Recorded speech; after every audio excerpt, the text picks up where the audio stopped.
You've probably heard the old saying, 70% of wealthy families lose their fortune by the second generation, and 90% have lost it by the third. Now, while the exact numbers are debated, the trend itself is shockingly real. It sounds like a countdown to financial disaster, doesn't it? But for the families who defy those odds, it's not because they're smarter or luckier than everyone else. It's because they have a cheat code. A hidden system built not just to protect their wealth, but to regenerate it after any crisis. While most of us would be wiped out by one major financial hit, the truly wealthy seem to bounce back from disasters that would bankrupt entire communities.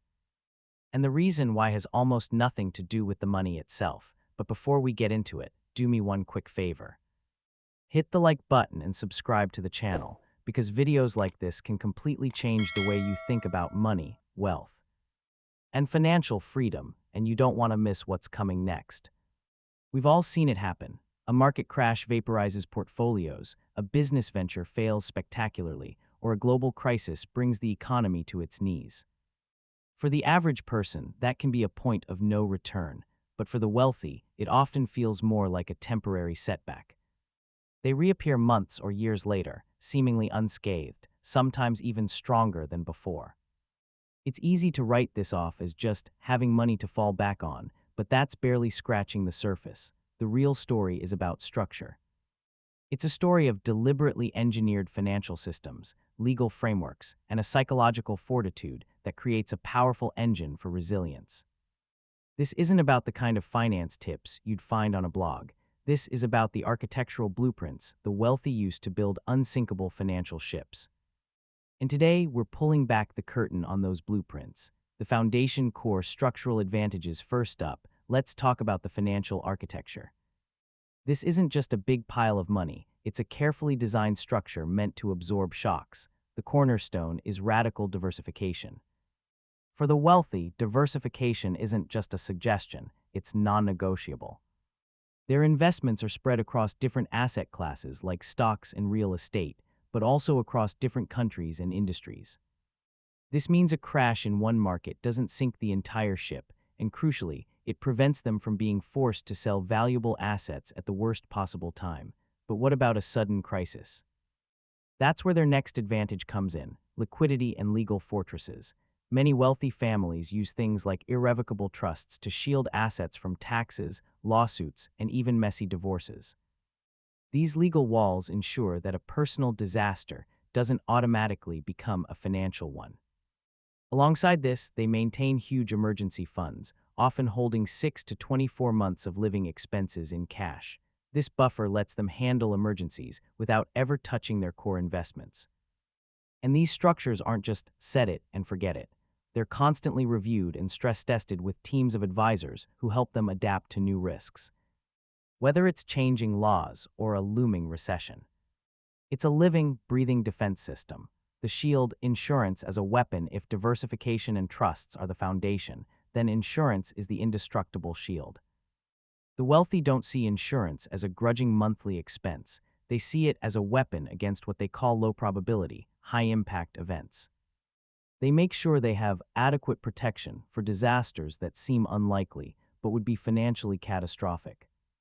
Think high-coverage disability insurance that replaces their income if they can't work, or key-person insurance that protects a business if it loses a vital executive. By insuring against these worst-case scenarios, they stop a single bad event, like a health crisis, from starting a financial domino effect. For the super-rich, it goes a step further into something called captive insurance. Essentially, they create their own private insurance companies to cover unique risks that traditional insurers won't touch, like supply chain meltdowns or reputational damage. It's a completely bespoke layer of protection. This strategic use of insurance isn't just about getting a payout, it's about transferring risk away from their core wealth. It can also provide immediate, tax-free cash to their heirs, allowing them to pay estate taxes without being forced to sell family assets at fire sale prices. Quick pause for a second. If this video is changing the way you think about money and wealth, hit the like button and subscribe right now. Most people never learn these systems because they only focus on making money, not protecting and rebuilding it. And on this channel, we break down the exact strategies, habits, and mindsets that separate people who stay stuck financially from the people who keep winning, even after massive setbacks. All right, now let's get into the next part of the system. The blueprint family and enterprise system's wealth that lasts for generations is almost never managed by one person. It's managed by a system. This is where the idea of a family office comes in. A family office is like a mission control center for a family's entire financial world. It goes way beyond investing. It handles tax planning, estate management, philanthropy, and can even provide coaching to handle the personal drama that can tear a wealthy family apart. To fight that shirt sleeves to shirt sleeves curse, these offices create detailed family rules and even run retreats to build trust between generations, tackling issues like entitlement and communication before they can fester. This systemic approach extends to their businesses through what experts call resilience capital. This isn't just one thing, it's a buffer with financial, structural, and social layers. For instance, a wealthy entrepreneur will make sure their household has a separate pool of cash. That way, if a personal crisis hits, they can handle it without draining money from their business. Structurally, they build resilience into their companies by making sure they have multiple suppliers and a diverse customer base, so they aren't dependent on a single point of failure. And these aren't just passive structures, they're often backed up by smart incentives. Some family foundations even have programs that reward preventative behaviors, building good habits that help preserve wealth for the long haul. The engine, the habits that power the system having a fancy structure, is one thing, but it's the daily habits that really make the system run. One of the most important habits of the wealthy is that they live well within their means and put their savings on autopilot. Many follow a simple rule: save 20% of their income first, before anything else gets spent. It's often automated through payroll deductions or auto investments, making saving a default behavior, not a test of willpower. This habit alone builds the buffers that let them weather almost any storm. Another critical habit is relentless networking. In his famous study on the habits of the rich, author Tom Corley found that the wealthy often spend upwards of 5 hours a month just networking. They understand the power of weak ties, connections outside their immediate circle, to bring new opportunities, information, and support during a crisis. This network acts as both an informational and an emotional safety net. This is often paired with disciplined planning. Many use a simple, single-page financial plan that outlines their goals and contingency plans. It's a roadmap that keeps them focused when a crisis hits. Finally, they practice disciplined risk avoidance. They steer clear of get-rich-quick schemes and gamble in favor of slow, steady, long-term strategies. They build wealth methodically, not by chasing jackpots. The mindset, the software running the hardware. If the structures and habits are the hardware, then mindset is the operating system.